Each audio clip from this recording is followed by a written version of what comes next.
我是查理芒格，我今年已经99岁了。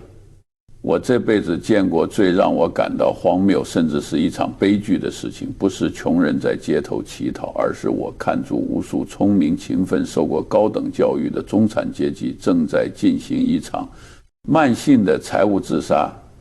想象一下，在台北信义区的一栋高级写字楼里，有一位叫做陈医师的外科主任，他每天工作12个小时，开著名贵的宾士轿车，住在大安区的豪宅里，手腕上戴住几十万的劳力士。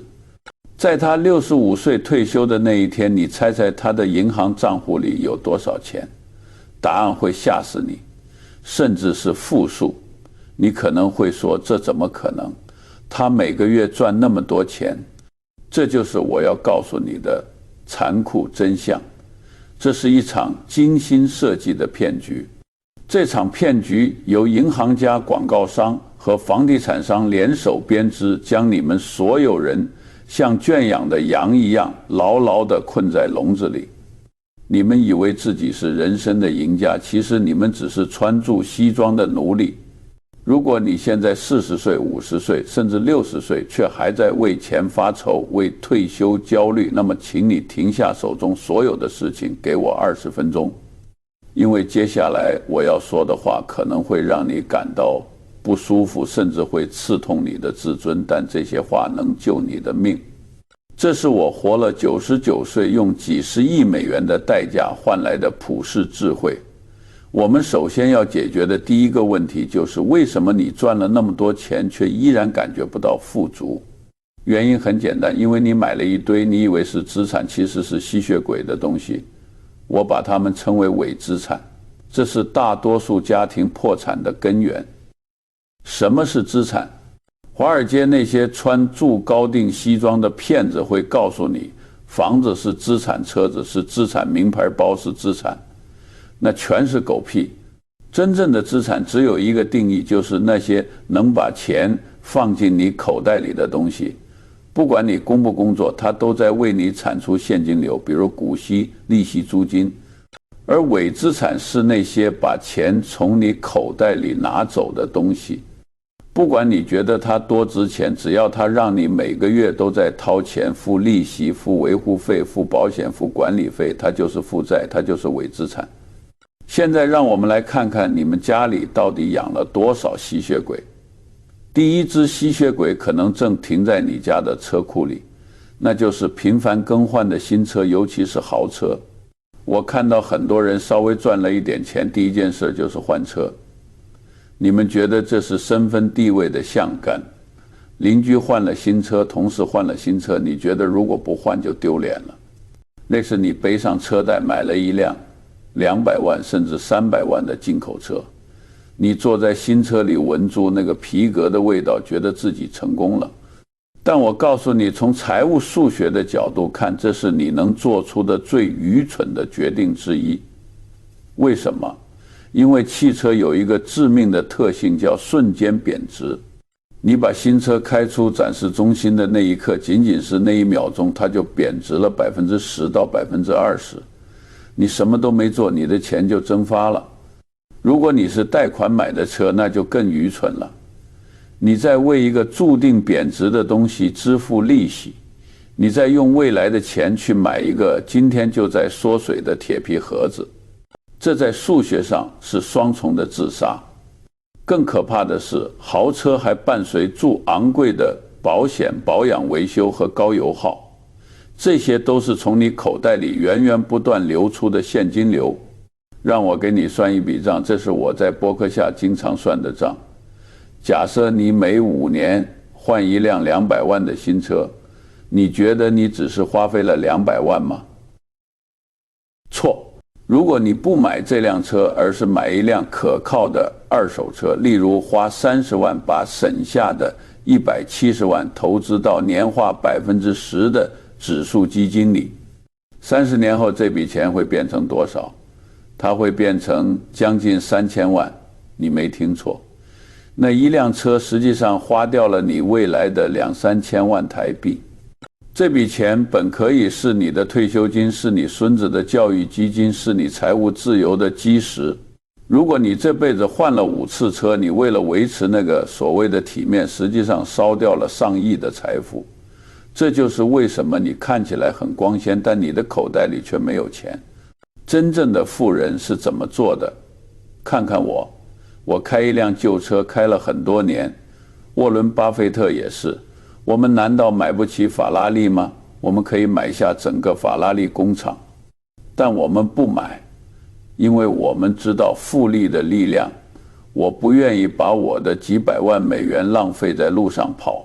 如果你想变富，第一步就是戒掉对新车的执念，把车当成工具而不是身份的相谈。买一辆可靠的二手车，开到它报废为止，然后把你省下的每一分钱投到真正的资产里去。第二只吸血鬼更加隐蔽，它是台湾人最爱买的东西之一，那就是储蓄型保险和终身寿险。我并不是说保险不好，保险的本质是转移风险。如果你是家庭支柱，你需要一份定期寿险来防止意外发生后家人没饭吃，这没问题。问题出在你们买错了产品，你们买的是那种号称能兼顾保障和投资增值的复杂产品。保险业务员会告诉你，这张保单不仅能给你保障，还能帮你强制储蓄，还能免税增长，甚至退休后还能领回本金。听起来简直是完美的魔术，但我告诉你，这实际上是数学毒药。保险公司不是慈善机构，他们要赚钱，业务员要拿佣金。你支付的第1年保费通常有很大一部分直接进了业务员的口袋，变成了他们的佣金。你的那个所谓的现金价值账户在前几年里几乎空空如也。在接下来的几十年里，保险公司会在扣除高昂的管理费、死亡率费用和公司利润后，才慢慢把你保费的一小部分划入那个所谓的投资账户。这就好比你背住一个巨大的沙袋在赛跑，无论你跑得多努力，你都跑不快。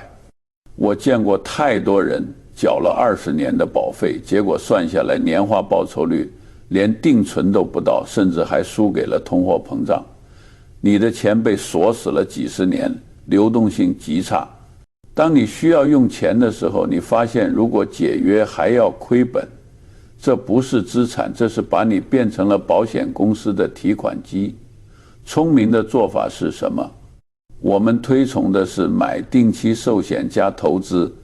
你去买最便宜的纯保障型的定期寿险，用很少的钱获得很高的保额，然后把省下来的大笔保费自己拿去投资大盘指数。30年后你会发现，你自己投资出来的钱是保险公司承诺给你的好几倍。不要试图把保险和投资混在一起，就像不要试图把车子和船混在一起做成水陆两用车，结果通常是既跑不快也游不快，而且还贵得要死。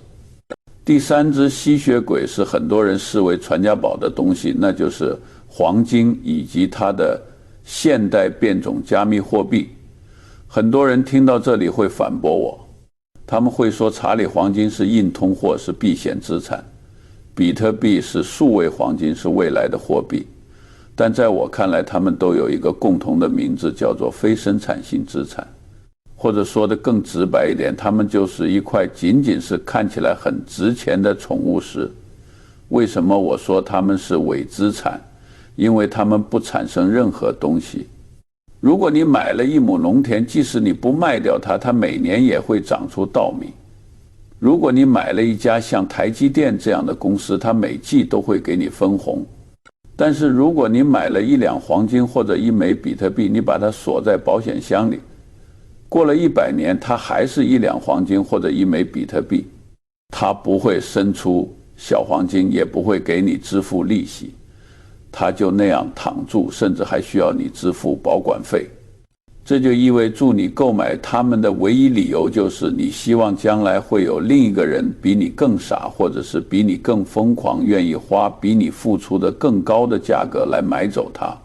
这不叫投资，这叫博傻游戏。人类的历史证明，在过去100年里，股票的长期回报率远远跑赢了黄金和现金。因为企业是活的，他们会创新，会扩张，会创造价值。而黄金是死的，至低比特币，我的看法更直接，那不仅仅是伪资产，那是老鼠药，它没有任何内在价值，它纯粹是一个在大众歇斯底里的情绪中被炒作起来的赌场筹码。如果你想积累真正的财富，请把你的钱从这些石头和代码上拿开，去寻找那些能为你工作的资产。除了这3大伪资产，还有一个让你们变穷的巨大漏洞，那就是消费陷阱。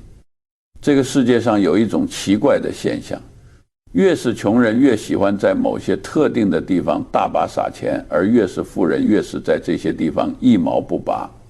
第一个我绝对不花1分钱的地方，就是那些为了给别人看而进行的消费，我把它叫做面子税。这是人类历史上最昂贵、最愚蠢的税收。看看现在的年轻人，还有那些所谓的城市中产，即使备注卡债，也要买那个印住巨大标志的名牌包；即使住在狭小的出租屋里，也要贷款买豪车。他们为什么要这么做？他们想向周围的人发送一个信号：我很成功，我有钱。但这是一种极其可悲的幻觉。当你开住一辆保时捷在街上招摇过市时，你觉得路人都在羡慕你，觉得你很酷。其实完全不是，路人根本没在看你，他们看的是车。他们在脑子里幻想的是，如果我开住这辆车，我会很酷。在他们眼里，你只是一个开车的司机，甚至是这辆豪车的附属品。你花了巨资试图购买别人的尊重和羡慕，但你买到的只是别人的欲望和嫉妒。我这辈子从来不需要通过衣服、车子或者手表来证明我是谁。沃伦·巴菲特也是一样。如果你在大街上遇到他，看他穿的那身旧西装，你可能会以为他只是一个普通的退休老头。我们不需要外部积分卡，我们不在乎别人怎么看我们，我们只在乎自己账户里的数字是不是在真实的增长。如果你需要靠外在的东西来支撑你的自信，那说明你的内在是空虚的。这种面子消费是通往贫穷的快车道。第二个，我绝对不花1分钱的地方，就是那些所谓的伪精致生活方式。现在的社交媒体教会了你们一种很可怕的观念，叫做对自己好一点。完是你们每天早上一杯150的星巴克，周末去吃一顿2000块的早午餐，办一张几万块却很少去的健身卡。你们觉得这是投资自己，是在提升生活品质，但我告诉你们，这不是投资，这是浪费。这是商家为了掏空你们的钱包而编造出来的谎言。我这辈子很少喝昂贵的咖啡。我和巴菲特开会的时候，我们喝的是超市里买的几块钱1罐的可乐。这不代表我们不懂得享受，这代表我们懂得计算价值。一杯咖啡的成本只有几块钱，剩下的100多块，你是在为商家的房租广告和那个看起来很高级的纸杯买单。你喝掉的不是咖啡，你喝掉的是你的智商税。每天150，一个月就是4500，一年就是5万多。如果把这5万多块钱以复利的方式投资30年，它会变成几百万。你喝掉的不是咖啡，你喝掉的是你未来的自由。真正的精致不是靠花钱堆砌出来的，真正的精致是一种对生活的掌控感，是你把家里收拾得乾乾净净，是你给自己做一顿健康的饭菜，是你读一本好书，是你在阳光下散步。这些都不贵，但这些才是真正的生活。第三个，我绝对不花1分钱的地方，就是那些承诺让你快速成功的昂贵课程。也就是现在流行的知识付费。这可能是现代社会最大的谎言之一。在这个时代，每个人都很焦虑。你看到别人在网上晒出的高额收益，你觉得自己落后了。这时候就会有一群所谓的导师跳出来告诉你，只要买了他这套2万块的课程，你就能掌握财富密码，就能1个月内实现财富自由。他们卖的不是知识，他们卖的是一种幻觉，是治疗你焦虑的安慰剂。我这辈子读过几千本书，但我从来没有花钱上过这种速成班。为什么？因为真正的智慧从来都不是速成的。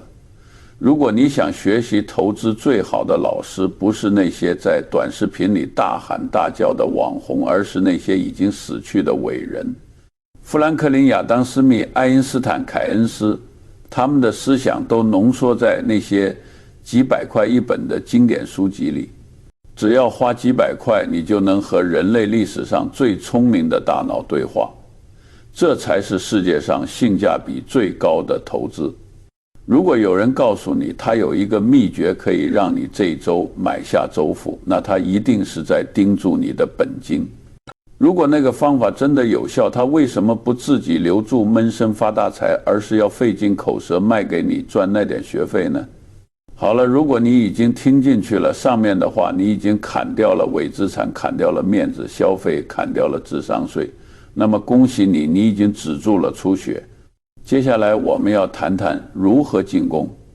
如果你今天重新开始投资，想要在10年内彻底翻身，你该怎么做？我不会给你什么内幕消息，也不会给你什么神奇的公式，我只给你3个老掉牙的无聊透顶的原则。第一个原则，先活下去，再谈致富。这听起来像废话，但它几乎是所有人失败的根源。在你投资的前10年，你最重要的工作不是赚到第一个1000万，而是建立一个不自毁的系统。你必须立刻从你的生活中砍掉债务。我出生在大萧条时代，我亲眼见过一个体面的人是如何因为债务而失去一切的。银行不在乎你多努力，他只在乎你能不能按时还钱，还不上就请你离开。所以我把债务当作毒药，能不碰就不碰。我知道在你今天决定开始投资时，这个世界会用各种好听的名字把债务包装成机会卖给你。他们告诉你用杠杆来抓住机会，你以为这是杠杆，我告诉你这是颈上的绳索。杠杆给你的是速度，不是控制。如果前方是悬崖速度，会要了你的命。当你的工资还没到手，就要先拿去支付过去的消费利息时，你就不是自由的。你成了银行的员工，你不敢辞掉那份你痛恨的工作，你不敢在机会来临时冒险，因为你害怕断供。所以原则1的第一部分，在你学会投资之前，先学会不欠债。把你的每一分钱都用来买回你的自由，而不是用来支付你昨天的愚蠢。第二个原则，积累你的弹药。我知道你想听投资的秘诀，你想听我告诉你买什么股票，但我必须告诉你一个残酷的真相，在你拥有弹药之前，你没有资格谈论投资。一个没有弹药的猎人在森林里只能躲藏。这个原则听起来很简单，就是花的比赚的少。但为什么我把它列为第2个原则？因为90%的人在这里就失败了。他们以为储蓄是为了省钱，错了，储蓄是为了购买所有权。这是员工思维和所有者思维的区别。如果你今天开始投资，你必须立刻停止像员工一样思考，而是要像所有者一样。一个员工关心的是这个月的工资，下一季度的奖金。他拿到钱第一反应是我该如何消费这笔钱。他用这些消费品来犒劳自己的辛苦。他看起来很富有，但他一无所有。而一个所有者关心的是权益。他拿到钱第一反应是我该如何拥有这笔钱。他会去买入那些能产生现金的东西。你的储蓄不是为了未来某一天把它花掉，你的储蓄是你购买所有权的第一笔弹药，是你从一个为钱工作的人转变为一个让钱为你工作的人的启动资金。你存下的每一块钱都是你的第一个员工。我告诉你，让钱为你工作比员工可靠多了。钱不会请病假，也不会抱怨加班，但前提是你得先有足够多的钱。你的第一笔启动资金是最慢、最痛苦、最折磨的阶段，因为在那时你几乎看不到回报，钱涨得太慢，像是在嘲笑你的努力。这时候你那该死的嫉妒心又回来了。你看到你的朋友用这笔钱去度假，去买了新手机，你崩溃了，也是你放弃了。这就是90%的人翻身失败的剧本。他们不是没赚到钱，他们是没留住钱，他们被无聊和嫉妒联合绞杀了。如果你今天重新开始，你必须像一个斯巴达战士一样执行这个无聊的纪律。我年轻时也一样，当年在大萧条后期，收入低机会，少账单高。但我和巴菲特都明白一个道理，我们宁愿少买一顿牛排，也绝不愿打破这个积累弹药的节奏。第三个原则，聪明下注，然后坐住不动。这句话有2个部分，聪明下注很难，但坐住不动要难上10000倍。什么叫聪明下注？它不是去预测市场，也不是去寻找下一个暴富代码。如果你今天刚开始投资，我会把我90%的弹药全部投入到一个最简单的东西，低成本的指数基金。是的，就这么简单。为什么？因为当你买入一个追踪整个大盘的指数基金时，你就立即成为了几百家最优秀公司的所有者。你不需要去分辨谁是下一个苹果，谁是下一个台积电，你把这一切全部买下来，你等恩师在和你国家的整个经济增长下注。我告诉你一个秘密，这个什么都不做的无聊动作，在过去50年里打败了90%以上的那些自以为聪明的每天忙住交易的专家。这听起来很棒，对吧？但人们为什么不做？因为他们太焦躁了。焦躁会告诉你，这太慢了，这太无聊了。你看那个某某币涨了100倍，你看那个某某科技股翻倍了。你的人性天生讨厌无聊，你觉得你必须做点什么才能证明你比市场聪明。你错了，你不需要聪明，你只需要耐心。这就来到了原则3的第2部分，也是最难的部分，坐住不动。你买入了指数基金，然后呢？然后你什么都不做，你回去工作，去积累你的下一笔弹药，你去生活，去散步，去读书。你假装那个交易所关门了10年，你必须让复利去干活。复利是世界第8大奇迹，他从不睡觉，也从不犯错，但他有一个要求，他需要时间。你频繁的买进卖出，就是打断了复利的工作。你以为你在积极参与，其实你只是在多交佣金和税，把你的经纪人养肥，让自己流血。我这一生真正的财富都不是靠频繁交易得来的，我和沃伦真正的财富是靠静坐得来的。我们买入一家好公司或者一个好的资产包，就像指数基金，然后我们就坐住，1年、5年、10年、20年。这很难，这需要近乎宗教般的耐心。你会经历泡沫，你会看到邻居因为某个新玩意儿而暴富，你会经历崩盘，你会看到你的账户在1年内下跌50%。在1973年到1974年，市场几乎跌了一半，人们恐慌，觉得资本主义就要终结了，我们没动。在1999年，市场疯了，人们嘲笑我们是老古董，我们没动。在2008年，世界崩溃了，人们绝望，我们开始买入。你问我怎么做到的？因为我们从不关心市场先生每天的报价，我们只关心我们拥有的到底是什么。如果你拥有的是指数基金，你拥有的就是人类经济的未来。只要你相信这个未来，你有什么好慌张的？所以朋友们，如果你能做到以上这几点，你拒绝了伪资产，你远离了消费陷阱，你像斯巴达战士一样积累本金，然后你把钱投进指数基金，并且像石头一样坐得住，10年20年后你将获得一种怎样的人生？那不仅仅是财富的自由，更是一种灵魂的自由。当你不再为了面子而消费，你就不需要为了高薪而去忍受一份你讨厌的工作，你可以随时辞职去做你真正想做的事情。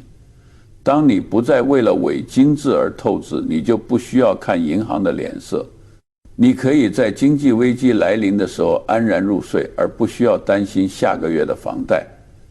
当你不再为了焦虑而付费，你就能拥有独立思考的能力。你不会被那些贩卖焦虑的人收割，你会按照自己的节奏去成长。真正的富有不是你拥有多少东西，而是你拥有多少不被他人掌控的时间。年轻时我也曾以为财富就是拥有更多，但活到了99岁，我终然明白财富的本质其实是拥有更少，拥有更少的欲望，拥有更少的羁绊，拥有更少的恐惧。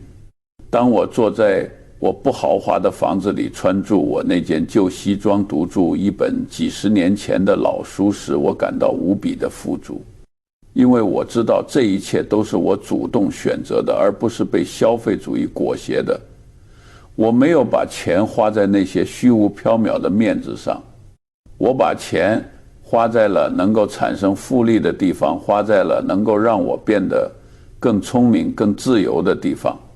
这就是我给台湾朋友的最后忠告：不要被这个世界的喧嚣所迷惑，不要被那些光鲜亮丽的广告所欺骗，勇敢地做一个不合群的人。